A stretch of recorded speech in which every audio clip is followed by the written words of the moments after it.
Hi everyone, I wanted to show you one of my favorite attacking games, and in fact I've seen this game on numerous occasions. I've seen it many times, and I've presented this game to most of my students as one of the model games when it comes down to attacking on the Uncastled King. But what struck me not so long ago is that the player who played this game of white pieces, the winner of the game, Boris Spassky, the master of initiative, was only 11 years old when he created this masterpiece. And while we praise today's prodigies, Carlsen, Karyakin, they're not prodigies anymore because they are just super grandmasters, but we still tend to forget how strong the players of the past were in their glorious days. So let's take a look at this game, and I think you will like it if you don't know this game yet. So there was d4, d5, c4, d takes c4, queen's gambit accepted, knight f3, knight f6, e3, e6. All of this is theory. Hundreds of games played, including by grandmasters, were played here. Castles a6, queen e2, b5, bishop b3. All of this is very normal for Queen's Gambit accepted. And here, black went knight c6. As you see, both players try to fight for the center quite effectively with pawns. Also with the minor pieces. White probably has a bit of a lead in development because the bishop on b3 is included in the game. Also, white has a safer king because he already managed to castle. At this point, Spassky played knight c3, which is a very interesting idea, and to an untrained eye, it might seem that Spassky actually blundered the pawn, because you could consider black taking on d4, and then unless white has something clear that he could utilize against his opponent in order to regain the sacrificed pawn, then what could actually happen on the board is the following sequence. And as you see, at the end of the day, black is just a healthy pawn up. True, black is still behind in development, but he is up a pawn, so as long as he manages to consolidate, perhaps by developing the bishop to e7, also castling later on and playing bishop b7, he should have a pretty optimistic position, I think. This didn't happen, and feel free to consider this as a puzzle, as a position you need to solve. Of course, prior to playing knight c3, Spassky needed to know that he's not blundering anything, but if you wish to take a look at this position and find a way that Spassky also managed to find, feel free to take a look at this for a moment, and if you need, pause this video. I'm going to show you the answer right now. So what Spassky played is a very strong move. Rook d1. And not only does the rook pin the pawn and put some sort of pressure along this d1, d1, d8 line, or you could just say d file, but also by pinning the pawn on d4, white threatens to recapture on d4, and with this rook already being centralized, white secures that pretty much all of his pieces are already actively included in the game. After rook d1, black went bishop b7, which is a natural response. I don't think bishop c5 was any good. You could consider this because after all, this is a move that is aimed at protecting this d4 pawn. But as a matter of fact, here white can just take on d4. And in case of knight takes d4, knight takes d4, bishop d4, the difference between this position and the one with the queen on d4, so this one, which we considered not so long ago, is that after bishop takes d4, the bishop is pinned on this d file. So what white can do is a very simple tactical trick. Bishop e3, and if this happens, the bishop is going to be lost. Black could of course play e5, but then bishop takes d4 still simply wins the piece because now the pawn on e5 is pinned, so black cannot really do anything, and he's just down a full piece for no compensation whatsoever. So I think the black player realized that the pawn on d4 is lost, so instead he played bishop b7, which, again, this is a very logical move. Black, after all, should accomplish his development, in particular development of the minor pieces, although I think it was a bit more precise to play a more restricted move like bishop e7, and in case white played e takes d4, of course, you could also consider taking with the knight, but this is, I think, a matter of taste and particular preferences of each player. I think e takes d4 is a perfectly logical and sound move. We would have a position involving an isolated pawn in the center. Of course, hundreds of games have been played already in such a pawn structure. One of the ideas for white is just to push the pawn, but he doesn't even need to do that, because keep in mind that whenever a position with an isolated pawn, especially with the pawn on d4 or d5 from black's perspective occurs, the player with such an isolated pawn usually has more space, so he can enjoy it just whenever an attacking opportunity occurs on the board. So bishop e7 was a much safer approach, and I'm going to explain it to you in a moment, or actually you might realize this in a moment on your own. After bishop takes b7, after bishop b7, white took the pawn on d4, and here, instead of playing bishop e7, which seems again as the most natural of the moves, black went knight b4, and we approach the critical position of this game, the most important moment of this game. If only black played bishop e7, his position would be, well, maybe not equal, but reasonable, playable. Use any adjective you want. Still, I believe white has a bit of an advantage here, in particular if he plays d5. After all, what white needs to do from strategic perspective is to open files and diagonals. This is one of the most important aspects when playing against the king in the center. Whenever you want your attack to be successful, if you attack the king in the center, make sure you open as many files and diagonals as possible, especially those that are placed in the center.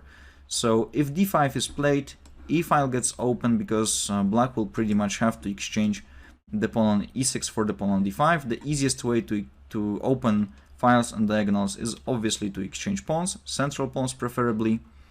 And thanks to that, white's position is still much better. So e takes d5, knight takes d5. As you see, this rook enters the game with great force because now some discovered checks might be available to white. So black really needs to pay attention to the tactical possibilities that white has at this point.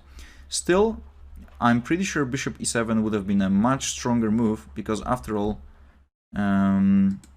it does protect the king on e8. Not directly, but by putting the bishop on this e-file, it would be much more difficult for white to break through. Still, after knight b4, it looks like if black has enough time, he will transfer the knight to the perfect d5 outpost. And this is actually a common strategy when playing against an isolated pawn. What is the player playing against an isolated pawn is supposed to place a blockading piece just in front of the isolated pawn in order to stop it from moving forward. In particular, it is advisable to put minor pieces on such squares. So knight d5 looks like a very strong idea for black. If only black had enough time, and this is where 11-year-old Spassky proved that he was a world champion material.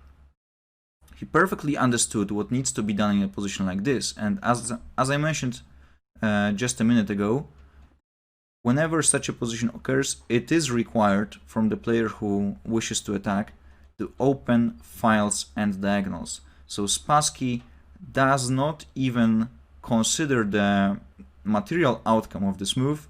He just plays it because this is what the position requires from him. d5, in my opinion, double exclamation mark. It's a fantastic resource. White has all of his pieces involved, and those that are not involved yet will be used by young Boris Spassky, not longer than in just a few moves. So after d5, the position changes drastically because, okay, the black knight will be able to jump to d5, so you could say that it only facilitates black's idea. But as a matter of fact, after knight takes d5, we have a significant difference between the position we saw not so long ago, so with black blockading the pawn on d4 and black knight being pinned along d-file, with the black king still being in the center of the board. So Spassky now proves that in a couple of years he is going to be the master of initiative. He has always been considered master of initiative, and I'm not really surprised if he was able to deliver such an attack when being 11 years old. Then you can imagine, and you probably already know what happened a few years later when he became the world champion. So Spassky now goes to the second principle when attacking the king in the center is concerned. So bishop g5.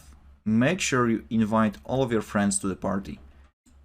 Have a look. Both bishops involved, knights centralized, the rook placed on d1 on this open d-file, queen also performing very important attacking duties.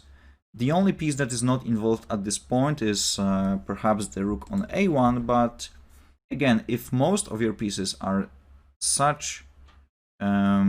placed on such active posts, then you cannot really complain about just one piece being slightly passive, especially when black has a hopeless position. He is up a pawn, but this doesn't really matter at this point. So after bishop g5, black went bishop e7. This is quite a natural move because obviously with all of these pins along h4, d8 diagonal, on d-file as well, on e-file, black really needs to play fast and make sure that his king is going to be safe. And here, this is quite a typical scenario where all of your pieces, or at least most of them, are actively positioned in the center. Usually there is a forcing sequence which gives you the advantage, so Spassky doesn't really consider complicated options. He just goes for the straightforward bishop takes f6. And what happens here, and this is a pretty simple calculation, but something that needed to be done, capturing with the knight and with the bishop leads to white having the material advantage. If you're not sure why this is the case here, make sure to pause the video and just take your time in order to calculate things properly here. So this is pretty simple, by the way. The only move that black could go for was g takes f6, just keeping the bishop on e7, protecting the king on e8. And here Spassky just continues the forcing sequence. Knight takes d5, bishop takes d5, bishop takes d5, pawn takes to d5. So the resulting position, on one hand, is very simplified. Comparing to the position we saw not so long ago, this is a relatively simple position with great many pieces already exchanged, but this doesn't really matter. What we have is white having tremendous compensation for the sacrificed pawn. The pawn on d5 is definitely a target, or you could also say a weakness, because this is an isolated pawn which is under attack by the rook. Also, black has doubled pawn on f7 and f6, but the main positional factor that needs to be considered here is obviously the weakness of the black king. It's not weak, meaning that it's passive or anything like that. What matters the most is that this king is going to be under attack pretty much wherever it goes. There is not a single safe spot on the entire board where the black king could find refuge. So what it takes to make sure that black is going to defend till the end of the game is to keep on creating threats. And this is another very important aspect when attacking the opponent's king is concerned.